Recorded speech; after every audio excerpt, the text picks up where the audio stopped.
What's up, YouTube? Welcome back, all my diamonds. If you're subscribed, thank you. And if you're new, welcome to the channel, baby. I wanted to let y'all know, if you are new and you're not a diamond, but you want to become one, just hit that subscribe button. But all you got to do is ask yourself is, do you fold under pressure or do you glow under pressure? Because if you glow under pressure, baby, you're a diamond. I'm going to need you to hit that subscribe button. All right, y'all. So I got this soup because my body is getting back together, but it's not completely back together. So I be hungry, but I don't be hungry for no like food. So I'm forcing myself to eat soup because it's hot in these Georgia streets, and I ain't trying to pass out because I didn't eat. I also have some oyster crackers because they're so good with soup. I have something to say to y'all. For those of y'all that been watching me, my facial expression tells it all. So when I'm eating, when I'm doing anything, so please excuse my facial expressions.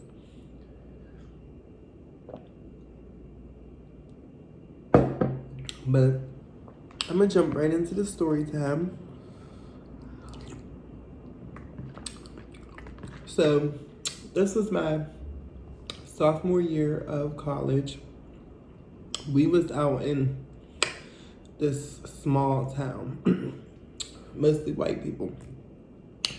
And I actually hated this college. Like, when I got out there, I was ready to turn back home, but I decided to stay, and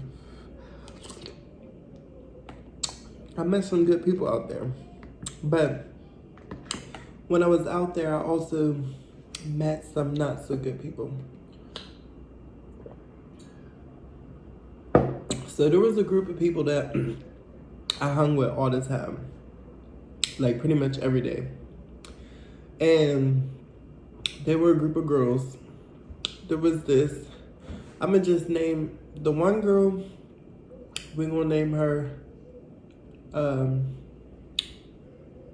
what we gonna name her? We're gonna name her Lex.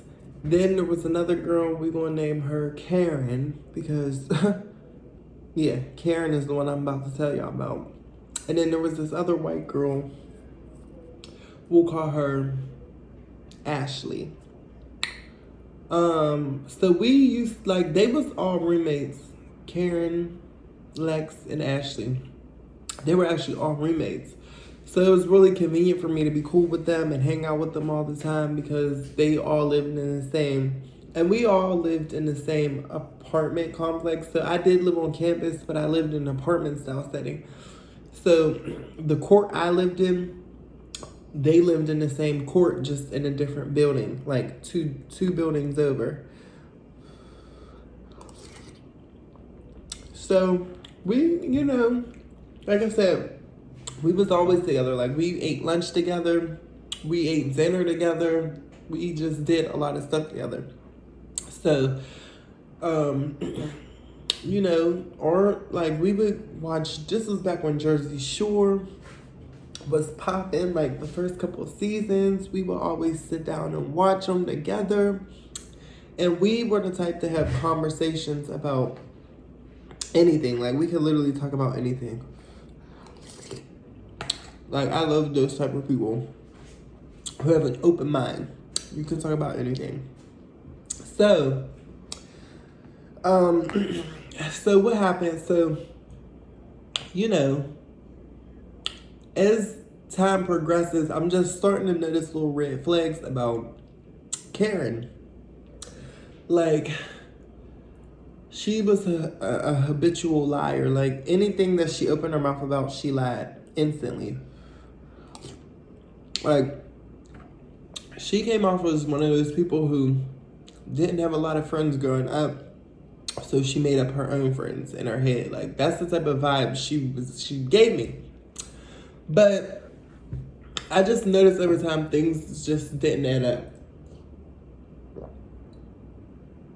Like, you know them people who always got a story for something. Like, it could be the most simplest thing. Like, I could have dropped my pencil and I just told him, like, damn, I'm pissed. I dropped my pencil and now I lost out.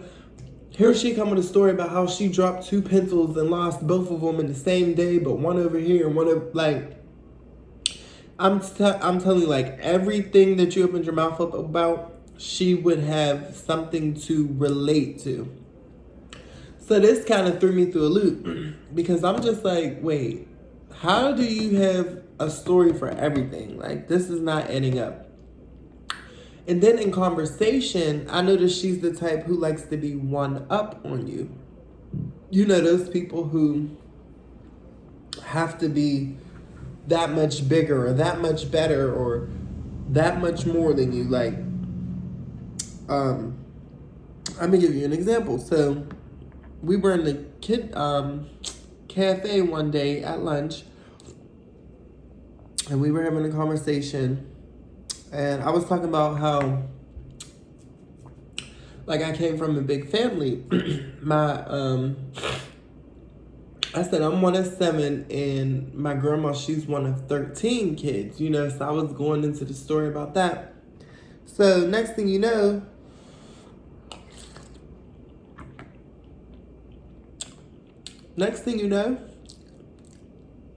she comes out with a story talking about her grandma got 14 kids. And blah, blah, blah, blah, blah, blah, blah, blah.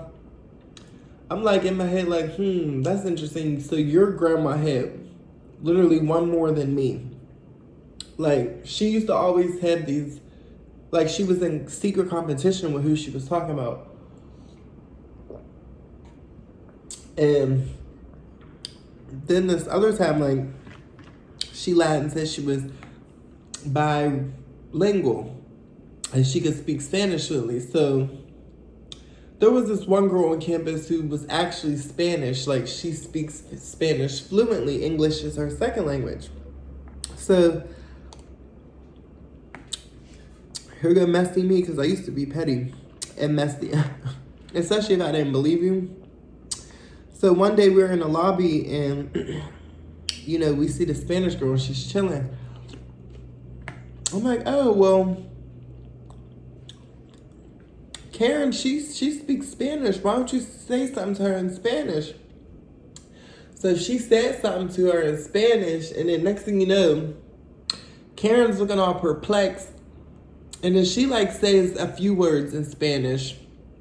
But it was like, you could tell she didn't know what she was talking about. Like, and the girl clearly, like, you know how when you talk and you ask somebody something and then you give a response back? No, she, like, paused. She was, like, puzzled. And then she starts saying something in Spanish, and then next thing you know, the Spanish girl, I don't know what happened. Like, I think she ended up walking off or something. But I ended up having a conversation with that Spanish girl later, like days later or something, just like to ask her, like, you know, what do you think she knows it? Did she say it right? And she was like, she knows Spanish a little bit, but it's not like fluent. Like, it's broken, like how some Spanish people speak broken English. She was speaking broken Spanish. So I'm like, okay, wow, that's weird. And I never confronted her about it because, for one, it's not that serious. Like, I don't care if you can speak Spanish or not. You ain't messing with my pockets. But I just took a mental note, like, yeah, that's weird as hell. So next thing you know, and I forget about our other friend. I'm going to call her Naomi, because she was their roommate too. She was from Africa.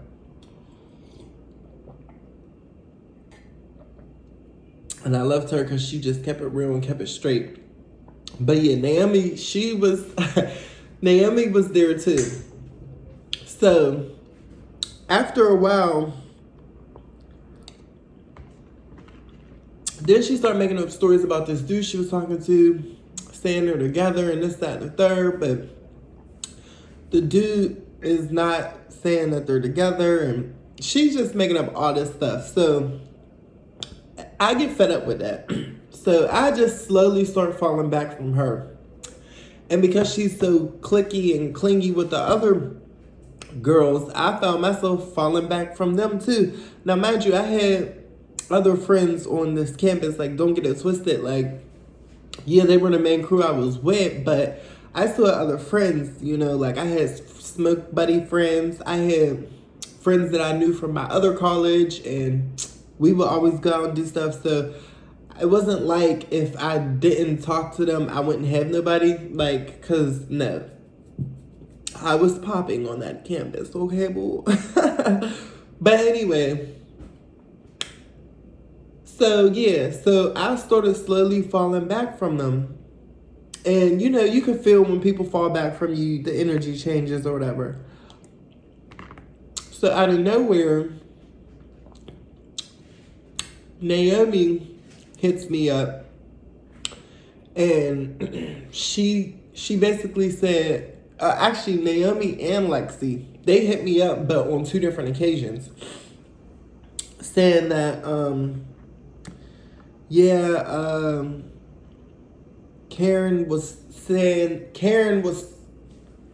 Karen basically said that I was talking shit on them. And what's so crazy is Karen had the same conversation with me, talking about Lex was talking shit about me. So she's going around to all of us individually, stirring up the pot, talking about we're all talking about each other. So we finally get in conversation, like, without her. Like, I remember we were in the lunchroom, and we were just talking about, like, yeah, like, she told me the same thing, that y'all was talking about me. So now we're looking at her crazy, like, you're a whole ass liar. And, like, we've been noticing stuff about her, but I guess we never brought it up until that incident where we felt like she claimed that we was all talking shit on each other. Like, we're at this lunch table, and, like, we come to the conclusion, like, there's something wrong with her, because they was having issues with her too. So we all just decided to really stop fucking with her, period. Like, fall back. So me and the rest of us is cool. But then it became awkward, because it was like us against her. Because we all felt the same way. Like, bitch, you're weird, you're lying, you're just doing the most for no reason. So she ended up, as time progressed, it was probably like a couple weeks or so, like, she was still hitting us up. And then out of nowhere, she started talking weird and getting real rowdy. Like, she never was that type to be talking tough and trying to get smart with nobody. So I'm like, wait, something don't feel right. Because as she's texting me and the rest of us, like, and we're going back and forth with her, like, about just why we're not dealing with her, she pretty much is getting tough and, like, you know, trying to get real cocky over the text and stuff. And she was like, well, we can all have a discussion. You know, I will be there soon. I will be back on campus real soon. This, that, and the third. And I'm like, okay. So we ended up going to dinner that night. And she had to have been watching us, because as soon as we leave out of the cafeteria and we're like in the lobby and there's like other seating area, she walks in the door. She walks in from outside with her and 2 other girls. And I guess they were her sisters, like her older sisters. So as we're walking towards the exit, she looks at us and she starts pointing, like, okay, you, we need to have this conversation right now. And, like, she was real cocky, and she had her 2 sisters with her. So no wonder why she's cocky. And basically I was just like, girl, I got class, so I can't talk right now. There's nothing for us to talk about. I have class. She said, okay, well, we can do it after class. I said, I have a paper to write. I have more important things to do than to talk to you about some bullshit. So apparently she lied to her sisters, and she said that we was trying to jump her. And that's how she got her sisters up there. And so I ended up walking off, and I felt bad because I pretty much left them, but my other friends. But I had to go to class, like, so my friends, they ended up telling me later, like, yeah, she basically tried to come up here to fight us and be like just getting all in our faces, trying to talk stuff. And she said that her brother was going to come up here to fight you or whatever, but he had something to do. And I'm like, what? For what? Why is she doing all this? Why is she really trying to... Why would he need to come fight me? And why would she bring y'all up there? Like, so I'm protective over my friends.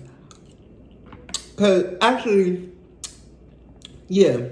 So after class, when I got out of class, I went straight to the security, and I pretty much told him the whole situation and what happened. Well, actually, no. I went home first, and I was texting my friends, and she was like, "Oh, I'm not home yet." Basically, my friends were scared to go home because them girls were still on campus. And apparently they were waiting in the parking lot for me to get off and go home.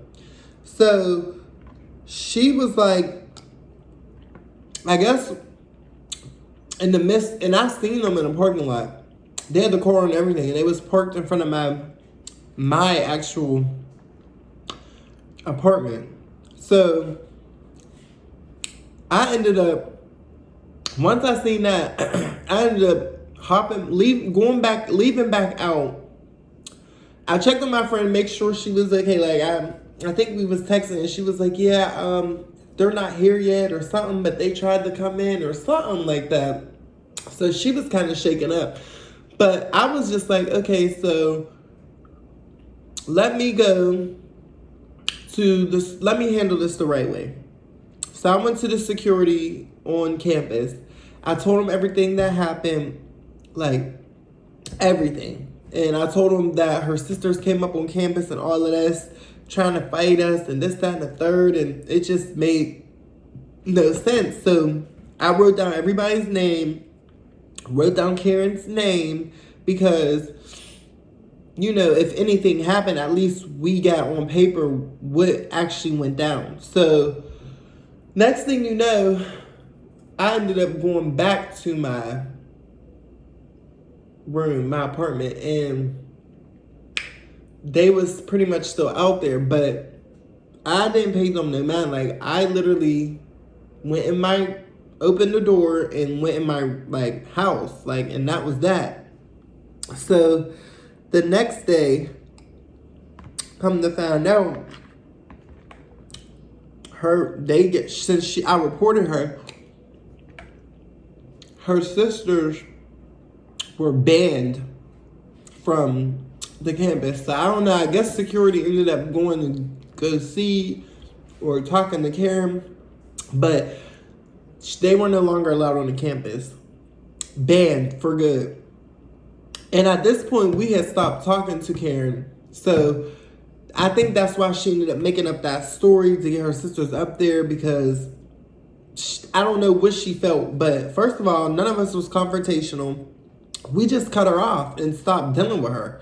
So maybe she felt a type of way because none of us was talking to her or whatever. But we don't sit up here and lie and say we tried to jump you and this, that, and the third. No, because that's not the case. So I ended up running into her the next day. And she gonna look up at me with this little fake smile like, yeah, bitch, you're caught and you're embarrassed. And I didn't even give her no smile. I was looking at her like, well, it probably was a little meaner, like, you know, mean mug. And that was it. Like, I never said nothing else to her again. And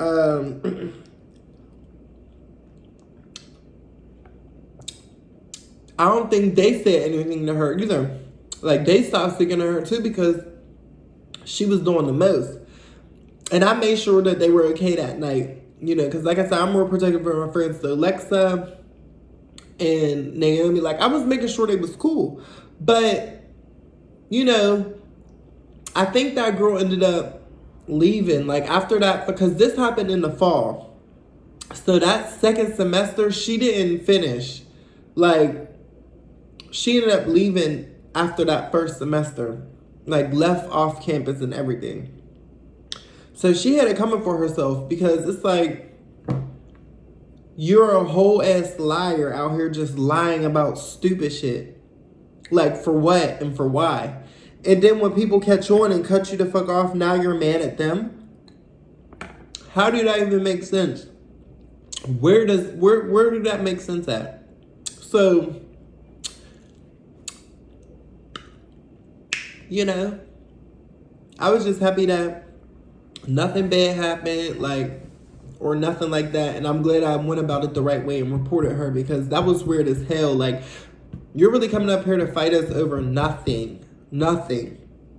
If a bitch don't like me and don't want to talk to me, you ain't got to say 2 words. You ain't got to say it twice. You don't, because I'm out. I don't need you.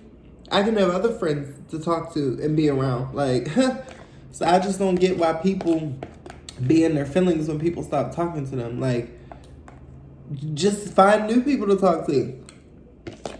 And in her case, find new people to lie to. Like, don't nobody want to be around no lying-ass person who always got a story for everything all the time. Like, it was just so weird for me. Like, and I was taken aback by the whole situation. But I'm glad that we all stuck together.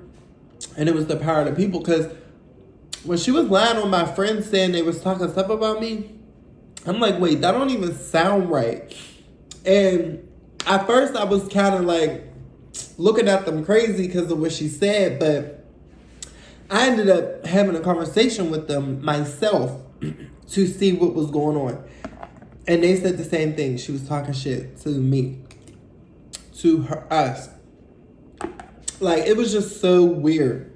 Like, so I'm glad we all stuck together and got that bitch up out of here. Well, she ended up leaving herself. Because wasn't nobody fucking with her after that. Like, I'm sure it got around campus. That's what she did. Because we was in that lobby and there was a lot of people there. Like, there was people there eating lunch, dinner or whatever. And she caused the whole scene. Yeah, so now you just did that to yourself. And of course, I'm going to tell people, of course, they're going to tell people, like, yeah. So I'm pretty sure she was embarrassed, but she embarrassed herself all by herself. So that was her fault. Like, period. And like I said, I was just so happy that we stuck together. But RIP to Alexa, because that was my friend. And she passed away a couple years ago. So RIP to her. She will always be in my heart, and she will always be a true friend. Like, I always had her back.